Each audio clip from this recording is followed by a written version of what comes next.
ನಮಸ್ತೆ ಸ್ನೇಹಿತರೆ, ನಾನಿಂದು ಆ ಒಂಟಿ ಮನೆ ಹಾರರ್ ಧಾರಾವಾಹಿಯ ಮುಂದುವರಿದ ಭಾಗ 6ನೇ ಭಾಗವನ್ನು ವಾಚನ ಮಾಡಲಿದ್ದೇನೆ. ವತ್ಸಲ ಥರ ನಡುತ್ತಾ ಇದ್ಲು. ಆ ಗುಂಡಿಯಲ್ಲಿ ನೋಡಿದ ಆ ದೃಶ್ಯ ಅವಳ ಎದೆಯ ಬಡಿತವನ್ನು ಹೆಚ್ಚಿಸಿತು. ಅಲ್ಲಿ ಅವರಿಗೆ ಕಂಡದ್ದು ಮೂಳೆಗಳು ಅಷ್ಟೇ. ಆದರೆ ಇಲ್ಲಿ ವಿಶೇಷವಾಗಿ ಅವರಿಗೆ ಭಯ, ಆತಂಕ ಹುಟ್ಟಿಸಿದ್ದು ಆ ಮೂಳೆಗಳಲ್ಲಿ, ಅದರಲ್ಲೂ ಆ ಕೈನ ಮೂಳೆಯಲ್ಲಿ ಇದ್ದಂತಹ ಆ ಕೆಂಪಿನ ಗಾಜಿನ ಬಳೆಗಳು, ತಲೆಬುಡದತ್ರ ಬಿದ್ದಿದ್ದಂತಹ ಕೆಂಪು ಬಣ್ಣದ ಟೇಪು, ಎರಡು ಕಾಲಿನಲ್ಲಿ ಇದ್ದಂತಹ ಕಪ್ಪು ದಾರ, ಇವು ಶಂಕರ್ ಮತ್ತು ವತ್ಸಲಳನ್ನು, ಅದರಲ್ಲೂ ವತ್ಸಲಳಿಗೆ ಎದೆ ಬಡಿತ ಹೆಚ್ಚುವಂತೆ ಮಾಡಿತ್ತು. ಕಾರಣ ಏನು ಅಂತ ಗೊತ್ತಾಯ್ತಾ ವೀಕ್ಷಕರೇ? ಕೆಲವರಿಗಾಗಲೇ ಊಹೆ ಮಾಡಿರಬಹುದು. ಹೌದು, ಇದು ನಿಜ. ಆ ಮೂಳೆ ಕೆಂಪಿಯದಾಗಿತ್ತು. ಏಕೆಂದರೆ ಕೆಂಪಿ ಒಂದು ಹಳ್ಳಿಯ ಹೆಣ್ಣಿನ ರೀತಿ ಜಡೆಗೆ ಕೆಂಪು ಟೇಪು, ಕೈಯಲ್ಲಿ ಯಾವಾಗಲೂ ಕೆಂಪು ಗಾಜಿನ ಬಳೆ ಮತ್ತು ಕಾಲಿನಲ್ಲಿ ಕಪ್ಪು ಬಣ್ಣದ ದಾರ ಕಟ್ಕೊತಿದ್ಲು. ಒಮ್ಮೆ ವತ್ಸಲ ನಗುತ್ತಾ, ಅಲ್ಲ ಕಣೆ ಕೆಂಪಿ, ಒಂದು ಕಾಲ್ಗೆ ಕಪ್ಪು ದಾರ ಕಟ್ಕೋತಾರೆ, ನೀನು ನೋಡು ಎರಡೂ ಕಾಲ್ಗೆ ಕಪ್ಪು ದಾರ ಕಟ್ಕೊಂಡಿದ್ಯಾ ಎಂದ್ಲು. ಅಯ್ಯೋ ಅಮ್ಮೋರೆ, ನಮ್ಮವ್ವ ಹೇಳ್ತಿದ್ಲು, ನೀನು ಬೋ ಸಂದಾಕಿದೀಯಾ, ಹಳ್ಳಿಯವರೆಲ್ಲ ನಿನ್ನ ಮೇಲೆ ಕೆಟ್ಟ ದೃಷ್ಟಿ ಹಾಕ್ತಾರೆ, ನಿಂಗೇನಾದರೂ ಆಗೋಯ್ತದೆ ಮಗ ಅಂತೇಳಿ ಎರಡೂ ಕಾಲ್ಗೆ ಅವ್ವ ಕರಿದಾರನ ಕಟ್ತಿದ್ಲು. ಎಲ್ಲ ಸರಿ, ಕೈ ತುಂಬ ಯಾವಾಗಲೂ ಕೆಂಪು ಗಾಜಿನ ಬಳೆ ಹಾಕ್ಕೊಂಡೇ ಕೆಲಸ ಮಾಡೋದಕ್ಕೆ ಅಡ್ಡಿ ಆಗಲ್ವೇನೆ ಎಂದಾಗ ಕೆಂಪಿ ಅಂತ ಒಮ್ಮೆ ವತ್ಸಲ ಕೇಳಿದ್ಲು. ಅದಕ್ಕೆ ಕೆಂಪಿ ನಗ್ತಾ, ಇಲ್ಲ, ಒಂದೇ ಒಂದು ದಿನ ಕೂಡ ಒಂದು ಬಳೆ ಹೊಡೆಯೋದಿಲ್ಲ ಗೊತ್ತಾ, ಅಪ್ಪಿತಪ್ಪಿ ಹೊಡೆದ್ರೂ ತಕ್ಷಣ ಇನ್ನೊಂದು ಬಳೆ ಕರೆಕ್ಟಾಗಿ ಹಾಕ್ಕೊತೀನಿ ಎಂದಳು. ಜೊತೆಗೆ ತಾನು ಅವಳಿಗೆ ಹೊರಗಡೆ ಪೇಟೆಗೆ ಹೋದಾಗ ಒಂದು ಕೆಂಪು ಟೇಪು ಮತ್ತೆರಡು ಡಜನ್ ಬಳೆ, 2 ಹೊಸ ಕಪ್ಪು ದಾರ ಎಲ್ಲವನ್ನೂ ತಂದು ಕೊಟ್ಟಿದ್ಲು ವತ್ಸಲ. ಅವತ್ತು ಕೆಂಪಿ ಮುಖ ನೋಡೋ ಹಾಗಿತ್ತು. ಕೃತಜ್ಞತೆಯಿಂದ ಕಣ್ಣೆಲ್ಲ ನೀರು ತುಂಬಿಕೊಂಡು, ಥ್ಯಾಂಕ್ಸ್ ಅಮ್ಮೋರೆ ಅಂದಾಗ ಕೆಂಪಿ, ನೀನು ನನ್ನ ತಂಗಿ ಅಲ್ವೇನೆ, ಎಲ್ಲ ಹೊಸದನ್ನು ನಾಳೆಯಿಂದ ಹಾಕ್ಕೊಂಡು ಬಾ ಎಂದು ವತ್ಸಲ ಅಂದಿದ್ದಳು. ವತ್ಸಲಳಿಗೆ ಮನಸ್ಥಿತಿಗಳು, ನಡೀತಿದ್ದ ಘಟನೆಗಳಿಂದ ಕೆಂಪಿಯತ್ತ ಸಹ ಗಮನ ಕೊಡಲಾಗದಂತಾಗಿತ್ತು. ಒಂದು ರೀತಿಯ ಉಪೇಕ್ಷೆ ಶುರುವಾಗಿತ್ತು. ಇಂಥ ಸಂದರ್ಭದಲ್ಲಿ ಕೆಂಪಿ ಸತ್ತು ಹೋಗಿದ್ದಾಳಂದರೆ ಇದೆಷ್ಟೋ ವರ್ಷದ ಮೂಳೆಗಳು.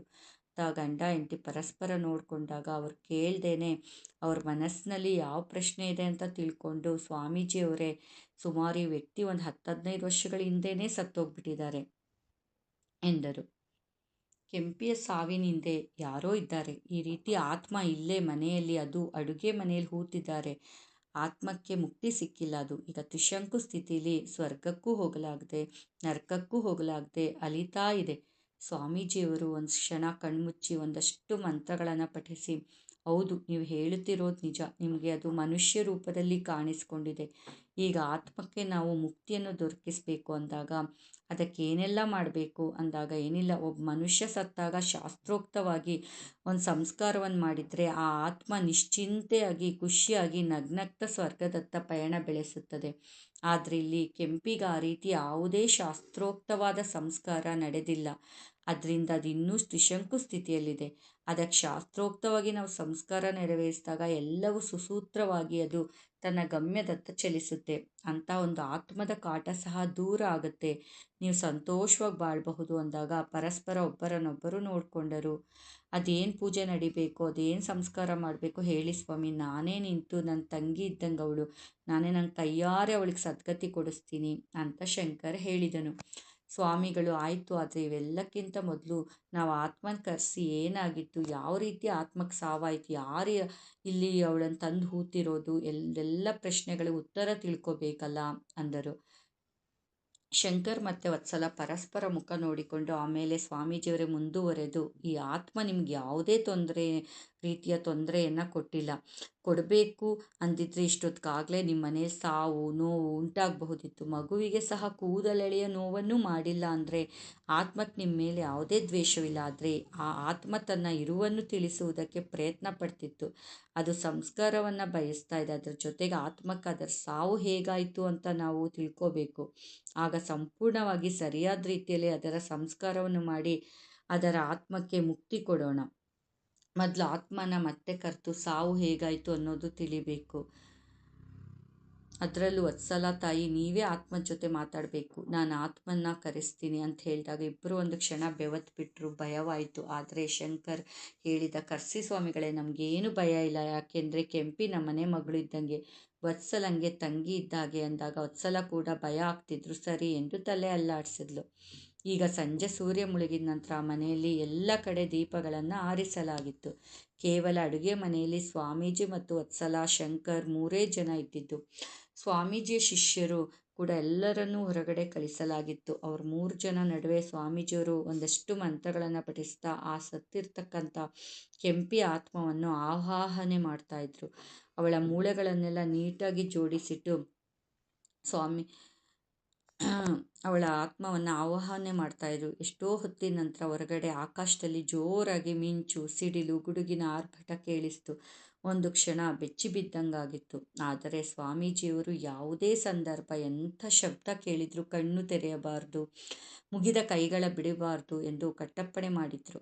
ಆದ್ದರಿಂದ ಕಷ್ಟಪಟ್ಟು ಒಬ್ಬರಿಗೊಬ್ಬರು ಕೈ ಮುಕ್ಕೊಂಡು ಬಿಗಿಯಾಗಿ ಕಣ್ಣು ಮುಚ್ಕೊಂಡು ಕೂತಿದ್ರು. ಕಿವಿಗೆ ಮಾತ್ರ ಜೋರಾದ ಗುಡುಗು, ಮಿಂಚು, ಸಿಡಿಲು, ಸ್ವಲ್ಪ ಹೊತ್ತಿನಲ್ಲಿ ಜೋರಾದ ಆರ್ಭಟದೊಂದಿಗೆ ಮಳೆ ಸಹ ಆರಂಭವಾಯಿತು. ಎಲ್ಲ ಶಬ್ದಗಳು 3 ಜನಕ್ಕೂ ಕಿವಿಗೆ ಬೀಳ್ತಾ ಇತ್ತು. ಯಾವುದೇ ಕಾರಣಕ್ಕೂ ಅಳ್ಳಾಡದಂತೆ ಭದ್ರವಾಗಿ ಗೊಂಬೆಗಳ ಹಾಗೆ ಕೂತಿದ್ರು. ಎಷ್ಟೋ ಹೊತ್ತಿನ ನಂತರ ಅಮ್ಮೋರೇ ಅನ್ನೋ ಶಬ್ದ ಕೇಳಿದಾಗ ಸ್ವಾಮೀಜಿ ಕಣ್ಬಿಡಬಹುದೇ ಎಂದಾಗ ಸ್ವಾಮೀಜಿಯವರು ಮೆಲ್ಲಗೆ ಕಣ್ಣನ್ನು ತೆರೆಯಿರಿ ಅಂದಾಗ ನೋಡಿದರೆ ಒಂದು ಕ್ಷಣ 3 ಜನನೂ ಬೆಚ್ಚಿ ಬಿದ್ದರು. ಅಲ್ಲವರು ಜೋಡಿಸಿಟ್ಟ ಮೂಳೆಗಳ ಜಾಗದಲ್ಲಿ ಕೆಂಪಿ ಮಲಗಿತ್ತು. ನಿಧಾನವಾಗಿ ಕೂತ್ಕೊಂಡ್ಳು. ಅದೇ ಕೆಂಪು ಟೇಪಿನ ಜಡೆ, ಅಗಲವಾದ ಕಣ್ಣುಗಳು, ಕೈ ತುಂಬ ಕೆಂಪು ಬಳೆ, ಕಾಲಲ್ಲಿ ಕಪ್ಪು ದಾರ. ಅಮ್ಮೋರೇ, ಶ್ರೀಶ ಎಲ್ಲಿ ಅಂದಾಗ ವತ್ಸಲಳಿಗೆ ಭಯವಾದರೂ, ಇಲ್ಲ, ನಮ್ಮ ಸ್ನೇಹಿತರ ಮನೇಲಿದ್ದಾನೆ ಕೆಂಪಿ ಅಂದ್ಲು. ಮೊದಲೇ ಸ್ವಾಮೀಜಿಯವರು ಹೇಳ್ಕೊಟ್ಟಾಗೆ, ಕೆಂಪಿ, ನಿನ್ನ ಆತ್ಮಕ್ಕೆ ಮುಕ್ತಿಯನ್ನು ಕೊಡಿಸ್ತೀವಿ, ಅವತ್ತೇನು ನಡೀತು, ನಿನ್ನ ಸಾವಿ ಮನೆಯಲ್ಲಿ ಹೇಗಾಯಿತು ಅಂದಾಗ ಕೆಂಪಿ ನಿಟ್ಟುಸಿರು ಬಿಡ್ತಾ, ಅದೊಂದು ದೊಡ್ಡ ಕತೆ ಅಮ್ಮೋರೇ ಅಂದಳು. ಆ ಕಥೆನ ಕೇಳ್ಬೋದಾ ನಾವು ಅಂತ ಅಂದಾಗ, ಖಂಡಿತ, ನೀವು ನನಗೆ ಮುಕ್ತಿಯನ್ನು ಕೊಡೋಕ್ಕೆ ಬಂದಿದ್ದೀರಾ, ನಿಮ್ಮ ಹತ್ರ ಕತೆ ಹೇಳಿದರೆ ನನ್ನ ಆತ್ಮಕ್ಕೆ ಮುಕ್ತಿ ಸಿಗೋದು ಖಂಡಿತ, ಹೇಳ್ತೀನಿ ಅಂತ ಹೇಳಿ ತನ್ನ ಕಥೆಯನ್ನು ಹೇಳಲಾರಂಭಿಸಿದಳು. ಈಗ ಸ್ವಾಮೀಜಿ, ಶಂಕರ್ ಮತ್ತು ವತ್ಸಲ ಮೈಯೆಲ್ಲ ಕಿವಿಯಾಗಿ ಕೆಂಪಿಯ ಕತೆಗೆ ಕಿವಿಯಾದರು. ನೋಡಿದ್ರ ಸ್ನೇಹಿತರೆ, ಕೆಂಪಿ ಆತ್ಮ ಬಂದಿದೆ, ಕರೆಸಿದ್ದಾರೆ. ಈಗ ಕೆಂಪಿ ಆತ್ಮ ಯಾವ ಕತೆ ಹೇಳ್ಬೋದು, ನಿಮಗೂ ಕುತೂಹಲ ಇದೆ ಅಲ್ವೇ? ಕಮೆಂಟಲ್ಲಿ ತಿಳಿಸಿ, ಏನಂತ ನಿಮ್ಮ ಕತೆ ಮುಂದುವರಿಕೆ ಏನಾಗ್ಬೋದು ಅಂತ ನನಗೂ ಕುತೂಹಲ ಇದೆ. ನಾಳೆ ಮತ್ತೆ ಮುಂದಿನ ಭಾಗದಲ್ಲಿ ಸಿಗೋಣ. ನಾನು ಅನಿತಾ. ನಮಸ್ತೆ.